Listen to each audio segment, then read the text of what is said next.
종교회가 절대로 동의할 수 없는 성화가 있대요. 그게 천지창조예요. 하나님이 어떻게 생겼어요? 남성 노인이란 말이야.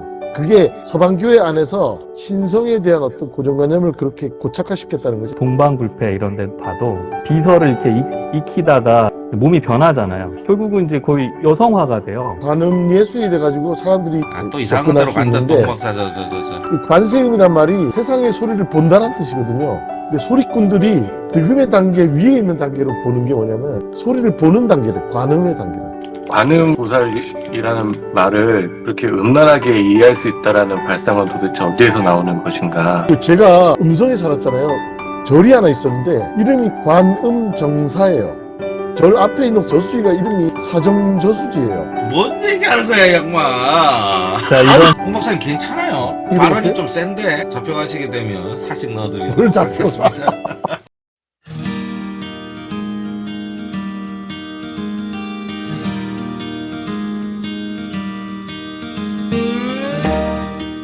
퀴어 신학에 대한 그 신학교에서 못 가르치게 한다고 그랬잖아요. 그 퀴어 신학과 관음 신앙, 불교의 네. 관음보살 그 신앙을 연결지은 뭐 소논문이 있어서 그걸 네. 좀 살펴보면서 여러분들이 한번 퀴어 신학이 신학교에서 가르칠 만한가 또 한번 판단도 해보시고 그러면 좋을 것 같아서 오늘 뭐 코알라의 인문학 토파보기로 좀 준비해봤습니다. 퀴어 신학과 관음 신앙이라는 종교와 문화 제25호에 네. 김명숙이라고 서울대학교 여성연구소 이분의 견해입니다. 보통 관음보살이라 그러면은 불교에서 네. 그 구원을 요청하는 중생들에게 그 상황에 맞는 모습으로 나타나서 자비를 베푸는 보살님을 관음보살이라고 하는데요. 뭐 관세음보살 또는 관자재보살이라고도 합니다. 네. 관세음이라는 그 말은 그 버머라 그러죠? 산스크리트어로 아바로키테 슈아라라고 하는데요. 네. 아바로키타라는 거는 관하다, 본다라는 뜻이고, 그리고 이 슈아라라는 거는 그 신, 자재천이라고 하는 천지 우주를 주관하는 신 그런 뜻인데, 그래서 그 관세음이라고 하면은 그 세상의 중생의 그 목소리를 들으신다라는 그런 의미라고 할 수 있어요.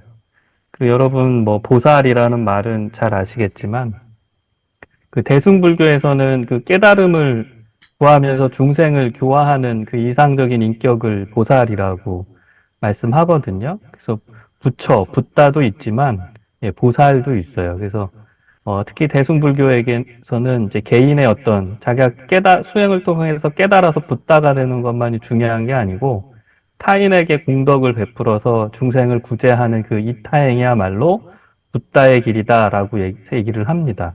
그래서 여러분 잘 아시는 그 나무 아미타불 관세음 보살 그러면 이 아미타불은 그 극락세계의 부처님을 말씀하거든요. 나무라는 건 귀의한다. 그래서 극락세계의 부처님이신 아미타불에게 귀의하기를 원합니다라는 그런 뭐 기도문이고 관세음 보살이라고 하면 이제 살아서는 이제 그 관세음 보살님께서 나의 애원하는 바를 들어주소서라고 하는 기원이 담겨 있어요. 그래서 나무 아미타불 관세음 보살 또는 나무 관세음 보살이란 말이 아마 불교 신자가 아니셔도 익숙하실 겁니다. 법화경에 관세음 보살 보문편에 보면은 그 마음속으로 관음 보살을 간절하게 여면하면 그 이름만 부르기만 하면 그 음성을 듣고 고통을 허덕이는 그 중생을 구원하기 위해서 관음 보살님이 나타나신다고. 저는 여기서 이제 찬송가가 하나가 떠오르잖아요. 주의 이름을 부르는 자는 구원을 얻으리로다. 아멘, 아멘. 아멘. 이름을 아멘, 아멘. 이름만 불러도 구원을 받는다는 거예요. 네. 야, 이거 뭐예요? 주님의 이름을 부르기만 하면 구원을 받는 이 그 뜨거운 성령의 은혜가 불교에도 있는 거예요. 그래서 나무 관세음 보살 이렇게 주문만 외워도 주문이라 그러니까 좀 그러나 기도만 해도 관세음 보살님이 나타나셔서 그 아픈 병자를 치유하고 고통에 허덕이는 중생을 구제한다는 이게 굉장히 어떻게 보면 타력 신앙이잖아요. 그래서 보통 불교는 자력신앙이고 기독교는 타력신앙이다 뭐 이렇게 구분들을 하시는데 대승불교를 보면은 네. 이거는 뭐 기독교의 그런 타력적 구원과 별반 다를 바 없이 예, 관세음 보살님께 예, 청원하는 그런 신심, 신앙에 의한 구원을 얘기를 하고 있기 때문에 타력적 신앙의 성격이 많이 있습니다. 관음 예술이 돼가지고 사람들이 이 말만 딱 들으면 약간 섹슈얼리티 뭐 약간 그 뭐 이렇게 또 이상한 접근할 데로 수 간다, 있는데 동박사, 아. 예. 관음적이다? 예, 그러니까 그 이름만 들으면 좀 이상한 사람들은 저거를 그 관음 예수 좀 약간 안 좋게 볼 수 있는데 이 관세음이란 말이 세상의 소리를 본다는 뜻이거든요. 근데 이제 그 우리가 서편제 영화를 보면은 송화 아버지가 세상에서 제일 그 부귀 영화보다 좋은 게 득음 하는 거라 그래요. 득음이요? 득음 소리를 얻는다. 소리꾼들이 득음의 단계에 이르기 위해서 피를 똥도 마시고 막 폭포에 소리 지르고 이러잖아요. 네네. 근데 소리꾼들이 득음의 단계 위에 있는 단계로 보는 게 뭐냐면 소리를 보는 단계를 관음의 단계를. 그래서 이렇게 소리를 들으면서 그것을 다 그 소리를 이해할 수 있는 경지 그게 관음이라 그러는데 바로 이제 그 소리꾼들도 가장 동경하는 지고의 단계 그게 관음이고 그 세상 사람들의 소리를 본다는 거예요 이 보살이 그게 굉장히 그 뭐라고 해야 되나 감각을 초월한 어떤 말이라고 볼 수 있습니다 이 관음이라는 뭐 네. 좋다는 네, 얘기예요? 죄송합니다. 싫다는 얘기예요? 예? 좋다는 거예요? 싫다는 우리 얘기예요? 뮤지션인 발굴의 고독이 한마디 하려고 했던 것 같은데 아니 뭐 저는 뭐 그거보다 응. 관음 보살이라는 말을 그렇게 음란하게 이해할 수 있다라는 발상은 도대체 어디에서 나오는 것인가? 그러니까 말 자체가 이제 보통 이제 그 남을 엿보는 걸 관음증이라 그러잖아요. 네네네. 말이 똑같아서 네. 근데 다- 그 대목에서 그게 연상되는 그 굉장한 아니, 뇌의 그 제가 그 음성에 살았잖아요. 첫 목회지가 초임 목회지가 음성이었거든요. 네. 근데 그 음성에 저희 그 교회가 농민교회가 있는 곳으로 가는 길목에 금왕에서 음성다는 길목에 절이 하나 있었는데 이름이 관음정사예요. 네. 사실 이름이 너무 이상하잖아요. 관음정사. 음. 근데 그 관음정사가 있는 절 앞에 있는 호수 저수지가 있는데 저수지가 이름이 응. 사정저수지예요. 나 또 뭔 얘기하는 거야, 양마. 자, 이건 저는 진짜라니까. 피어 신학과는 연관이 없습니다. 아니 그 볼관자, 예, 소리음자. 그래서 중생, 네. 세상 모든 중생의 그 염원하는 소리를 들으시고 보시는, 살피시는 보살님의 모습을 이제 얘기하고 있다. 그 얘기고요. 근데 이제 재밌는 거는 이제 보문시현이라고 관음보살님을 표현해요. 이거는 보문이라는 거는 널리 모든 것이 이제 드나드는 문이라는 보문이라는 뜻하고 시현이라는 거는 그 염원하는 소리에 맞춰서 여러 가지 그 모습으로 스스로를 나타내 보인다. 시현 이제 나타내 보인다라는 뜻이거든요. 실제로 관음보살님이 그 중생의 염원 소리를 듣고 나타내 보이시는 그 여러 가지 그 응신이라고 하는 그러니까 몸으로 육화되어 나타나는 모습이 33개나 된다 그래서 이 33 관음 응신이라고 표현을 합니다. 33가지의 여러 가지 모습으로 나타난다는 거예요. 그래서 그거를 이제 불교에서 여러 가지 이제 뭐 이미지나 조각이나 회화로 표현했는데 뭐 그러니까 33가지 종류의 관음 보살님이 계신 거예요. 그래서 거기에 뭐 양유 관음, 백의 관음, 수월 관음 같은 그런 관음 보살님이 계시는데 거기 보면은 남성적이기도 하고 여성적이기도 하고 어떤 경우는 이제 노인의 모습이고 어떤 경우는 그 아이의 모습이고 어떤 경우에는 천한 사람의 모습이고 어떤 경우는 귀한.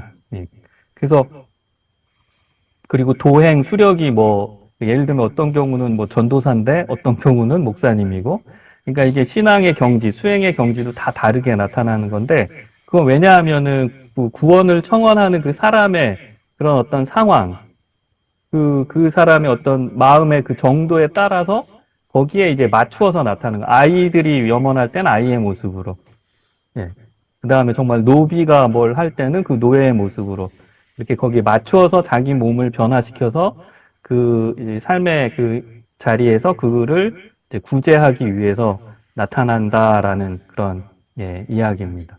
그래서 이게 사실은 뭐 한국 그 고려 시대 이후에도 그러고 민간 신앙에 굉장히 많이 유포가 됐죠. 그래서 그 선불교라고 하는 이제 그 중국으로 들어와서 변용된 종교도 사실은 어렵잖아요. 예, 화두 참선하고 막 이러는 것도 이거 어떻게 깨달어? 앉아서 가만히 뭘 하면은 깨닫는다 하는데 어려운 그런 수행 방법이거든요. 근데 이 안세음 보살에 대한 관음 신앙은 굉장히 어떻게 보면 쉬운 것 같지만 그래도 구원을 향해 가는 아주 널리 열린 예, 보물시연의 그 길을 만든 것이라고 할 수 있겠습니다.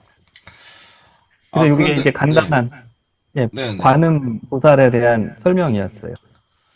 그러니까 이제, 부르면 응답하는, 우리 기독교 문화적으로 얘기하면, 부르면 응답하시는 예수님이다, 이거죠. 그렇죠. 예. 어, 보살 예수님이 그게 되게 이단적인 게 아니고 예수님의 성격을 불교인들에게 잘 설명하는 표현인 거죠. 특히 이제 관음보살과 같으신 분이다, 예수님이. 그러면은 이제 불교에서 딱 기독교로 넘어오기 편하죠.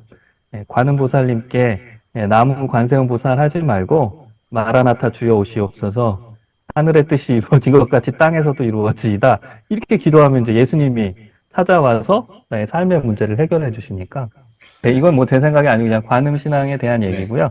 그 다음에 이제 퀴어 신학이 문제인데, 이제 퀴어 신학에 대해서 조금만 설명을 드리겠습니다. 퀴어 신학을 흔히 성적 수주사들을 위한 신학으로 이렇게 여기시는데, 사실은 퀴어 신학이, 물론, 퀴어 기독교인들, 뭐, 레즈비언, 게이, 뭐, 양성애자, 뭐, 그리고 트랜스젠더, 뭐, 그 외에 애매모호한 분들 다, 성적 정체성에 대한 문제가 있는 분들을 어쨌든 그분들도 신앙 공동체의 구성원으로서 인정하고 받아들이자 그런 입장에서 기존의 신학을 어떻게 다시 재구성해야 되냐 이런 차원에서만 보시는데 사실 퀴어 신학은 그 차원을 넘어섭니다.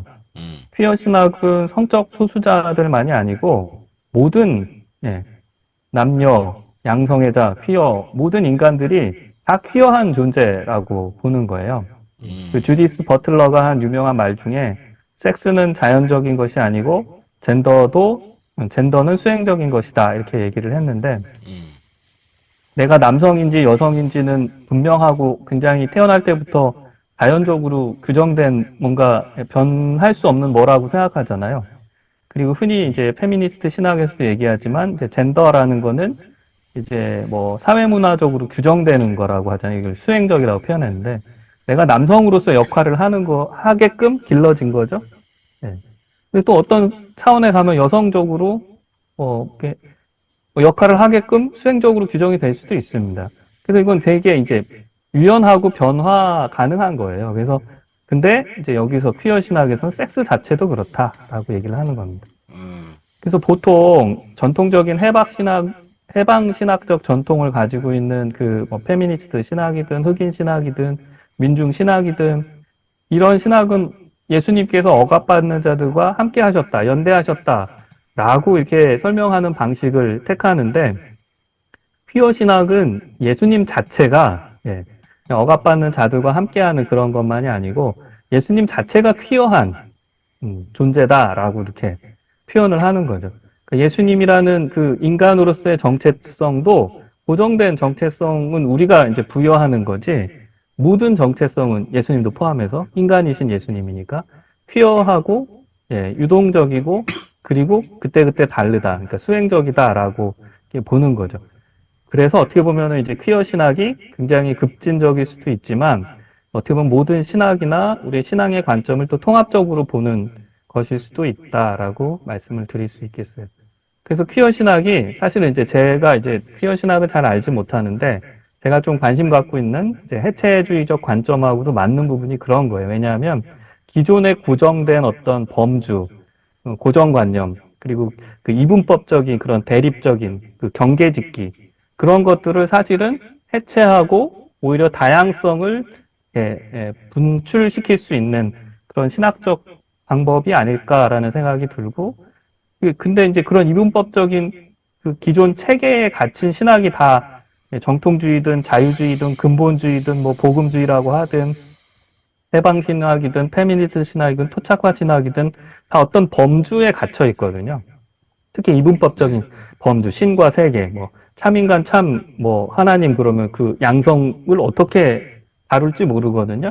근데 퀴어 신학의 무릎은 굉장히 재밌어요. 그거를 이제 퀴어하게 다루면 되거든요. 그래서 이제 퀴어 신학이 그 성소수자 문제나 섹슈얼리티에 관한 그 신학이 아니고 오히려 다른 모든 영역에까지 그런 퀴어적 관점을 적용하면서 신학 자체의 근본을 이렇게 교란시킬 수 있는 그런 신학이 될 수 있다. 신학교에서 가르치면 안 될 것 같네요, 점점. 그래서, 근데 이제 가르쳐야 된다는 입장은 퀴어한 이런 사고가 신학의 영역에서는 굉장히 창조적인 자극이 될 수 있다는 거죠. 그레이스 얀첸이라는 그 영국의 여성 신학자가 그런 표현을 했는데, 왜냐하면 정통 기독교의 그 범주라는 게 굉장히 경직돼 있고 굉장히 좁잖아요. 아까 뭐 앞서 얘기했지만 신학이 학문이냐 아니냐, 뭐 창조 과학이냐, 창조 신학이냐. 기존의 그 경직된 기독교의 진리 주장이라는 게 백인, 남성, 중산층, 뭐 자본가죠. 부르주아적인 그런 어떤 그 이성의 중심, 뭐 그런 거 가부장적 중심이었다면 이제는 여성, 유색인들 또 뭐 성소수자들 모든 이제 어떤 사회 권력의 기득권이 만들어낸 그 규범 기준으로부터 일탈된 예외자들, 일탈자들의 어떤 그 시선에서 기독교 신앙과 예수 그리스도와 하나님과 그런 신학적인 그런 틀들을 바라볼 수 있는 그런 것이 바로 퀴어 신학이다라고 얘기를 하고 있습니다. 여기 퀴어라는 뜻이 결국 기묘하다, 괴상하다 이런 뜻이거든요. 네. 이 기묘라는 게 괴상하다는 의미는 부정적인 느낌인데 경이롭다, 비범하다, 뭐 영묘하다. 그러니까 그 규정하기가 어렵다는 거죠. 그게 퀴어라는 거죠. 아니 그래서 퀴어 신학에서 무슨 신 중심 신학이 아니고요. 오히려 그리스도 중심적인 신학을 전개해요. 이제 초월적인 신이 육화하신 인카네이션 그 성육신이 네. 그 결국은 신성이 인간의 육체, 살 안에 들어왔다라는 거잖아요. 신성이 인간의 몸을 입었다라는 게 그 성육신 인카네이션이잖아요. 네네. 그래서 그 인간의 몸을 입고 오신 신이 인간과 함께하는 그런 구원의 과정. 그게 이제 신성이 이 땅에 육화해서 구원을 만들어가는 어떤 신성의 자기 실현의 과정으로서 인간의 몸에 내재한 그런 것들은 바로 이게 이제 기독교의 어떻게 보면 핵심이죠. 하나님의 몸으로, 우주적 영으로 변화되어가는 그런 구원의 어떤 실천 과정이 이런 완전한 육화로서 우리에게 구원으로 얻은 것처럼 이제 관음과 만나면 아까 말씀드린 관음보살님의 그 33가지 모습의 그 응신, 그것이 바로 이제 인카네이션의 육화와 이렇게 어떻게 보면 비교된다는 거죠. 바로 그것이 이제 퀴어 신학과 관음 신앙이 만날 수 있는 지점인데요. 근데 이제 가만히 보면은 불교의 관음 신앙이 그 퀴어 신학의 그 퀴어함, 아까 지금 홍 박사님 잘 설명해 주신 퀴어함을 잘 대변하고 있어요. 왜냐하면은 이 관음보살을 표현할 때 원래 인도에서 발언했던 그 관음보살의 모습은 굉장히 남성적인 모습이었거든요. 네. 이제 중국으로 넘어오면서는 이 그 관세음 보살님의 모습이 약간 여성적이라고 해야 되나? 그래서 오히려 남성적이기도 하고 여성적이기도 하고 네. 그리고 뭔가 섹스나 젠더의 어떤 이분법적 체계를 넘어서는 양성적이기도 하고 뭐 남성도 아니고 여성도 아닌 뭐 중성적인 그런 다양한 모습들로 표현이 됩니다. 그래서 아까 예수님의 그 육화하신 예수님의 그 어떤 퀴어함, 기묘함, 그것과 관음보살님의 여러 가지로 현신하시는 그 모습의 다양성 속에 드러나는 그 퀴어함이 만나는 거죠. 그래서 다중적인 어떤 젠더를 구현하는 이 퀴어한 신격으로서의 관음보살님은 퀴어한 예수, 보살님과, 이제 막 가네. 자기 막 만나는 거죠. 그래서 거기에는 이제 굉장히 중요한 게 있는데, 정체성이라는 거는 어떻게 보면은 본질로서 이렇게 응축된 어떤 고정된 게 아니라고 보는 그런 시선이 있습니다. 그건 인간의 정체성도 마찬가지고 신성의 정체성도, 특히 신성이 육화하신 그리스도의 정체성이라는 것도 사실은 에센스라는 본질을 담고 있지 않은, 어떻게 보면 유연하게 유동하면서 그때그때 아까 33가지 응신처럼 이렇게 나타나기도 하고 이렇게 나타나기도 하는 게 어떻게 보면은 그 신성의 정체성이기도 하고, 인간이 어떻게 보면은 모방하는, 그리스도를 본받아 모방하는 어떻게 보면 그리스도라는 것도 이렇게 무규정적인 정체성이라는 거죠. 그러면 이 퀴어함 속에서 우리는 사실은 다르게 생각하면 거기서 모든 것을 자기 창조에 나아갈 수 있는 가능성이 열리죠. 이게 구원이죠. 억압된 자 또는 눌린 자에게 자유함을 선사하셨다라는 것은 그 자기 창조의 가능성을 열어주시는 거예요. 임마누엘 우리와 함께 하신 그 예수님의 육화처럼 우리를 죄로부터 구원해 주신 그 해방은 바로 여기에 있습니다. 그거를 이제 패트릭 체인 같은 분은 그리스도야말로 급진적인 사랑의 체현이다, 육화다라고 이렇게 이야기를 하고 있습니다. 근데 관음 보살님도 그 응신이라는 거는 자비가 몸으로 나타나는 거잖아요. 부처님의 사랑이 중생들에게 관음 보살님의 현현으로 육신을 입고 온 그 보살님의 모습으로 구원이 자비가 실현되는 것처럼 바로 이 보문시현이라고 하는 그 중생을 구제하기 위해 자유자재하게 나타나시는 그 관음 예수님의 몸은 바로 우리에게 그런 신성의 모습을 알게 한다라는 얘기입니다. 이거 제 얘기 아니고요. 이게 저쪽에 논문의 얘기니까요. 논문에 있는 얘기죠? 그래서 놀랐네. 예수님께서 하늘과 땅을 막힌 담을 허신 거잖아요. 마치 관음보살님도 중생과 부처 사이에 이 성과 속에, 진 속의 그 사이를 가로지르면서 그것에 둘이 아니라 하나인 그 세계로 우리를 이제 이끌어 가시는 거죠. 말씀이 육신이 되어 이 신이 이 땅에 육신을 입고 오셨다라는 거는 바로 그러한 성속의 이분법적인 체계를 깨는, 그래서 둘이 하나 되게 하시는 예수 그리스도의 화해의 사역과도 이렇게 맞닿아 있습니다. 그러니까 예수님의 그 인카네이션 자체가 그 고대 그레코로만 세계 사람들의 상식과 고정관념을 완전히 깨는 퀴어한 상황이잖아요. 그래서 그 니케아 회의나 뭐 칼케톤 회의나 공의회에서 계속 싸우는 게 예수가 누구냐, 어떤 존재냐 가지고 계속 싸우잖아요. 그게 예수의 존재성을 설명하기 위해서, 그 퀴어함을 설명하기 위한 과정이었다고도 보여집니다. 근데 지금 우리 사회에서 퀴어라는 말 자체가 옛날로 치면은 지금 뭐 제가 들을 때 이 퀴어의 그 뉘앙스는 뭐 This is rock, 락큰롤, 락큰롤 할 때 락 하잖아요. 어디로 갈지 모르는 그 락, 뭐라고 정의할 수 없는, 혹은 그 힙합 같은 느낌의 지금 그런 건데, 실제로 지금 퀴어라는 거는 그냥 동성애 느낌이, 동성애랑 뭐 그냥 그 지저분한 사람들 뭐 이 정도로 인식되는 이런 상황에서 굳이 퀴어라는 말을 앞에 내세워가지고 우리가 이 얘기를 다루어야 되는 근본적인 이유는 뭐냐라는 거죠. 그러니까 덤벼봐 뭐 이런 느낌이거든. 예수님이 마국간에 제 얘기가 아니고 여기 지금 이 논문 쓰신 분, 쇠똥과 뭐 날파리가 날아다니는 그 마국간에 그 피리 범벅으로 태어나신 존재잖아요. 퀴어하죠. 안 된 거 아니에요? 퀴어한 게 아니라. 그거 지금 엽기적인 거죠, 그거는. 어떻게, 메시아가 저 마국간의 말구유에 저렇게 핏덩이로 누워있지? 쇠파리 날아다니는 그곳에? 그러니까 인간의 몸이라는 거는 그런 거라는 거죠. 예수는 완전한 신의 완전한 인간화예요. 이게 헬라의 그 그리스 로마 철학으로는 또 히브리적인 생각으로도 안 돼요.